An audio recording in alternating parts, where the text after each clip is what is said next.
রাত্রিরে রান্নাঘরের কাজ গোছাচ্ছিলাম, তো ভাবলাম তোমাদেরকে একটা জিনিস দেখাই। এই দেখো, এই দুটোর মধ্যে এই যে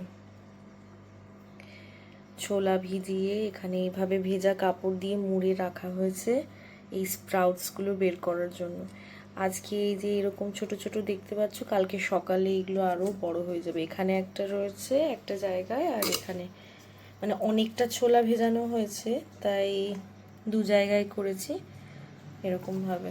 এই নিচে এরকম জালির মধ্যে, এরকম একটা ঝুড়ির মধ্যে এটা ভেজা কাপড় দিয়ে রাখা রয়েছে, আর নিচে এক্সট্রা জলটা ঝরবে। তো রাত্রিরে কি করব, এখন একটুখানি জল ছড়িয়েছি আমি অলরেডি, ওপর দিয়ে এমনি করে জল ছড়িয়ে ছড়িয়ে এটা কাপড়টাকে ভেজা ভেজা রাখতে হবে আমাদের বাডি ফ্যামিলির জন্য। এটা এখন যা ছোলা ভেজানো আছে, এটা এখন 3-4 দিন চলে যাবে। 3-4 দিনের মতো ছোলা, রোজ আমরা ভেজাই না, একদিন ভেজালে 4-5 দিন 6 দিন চলে যাবে, এমনিভাবে ভেজাই।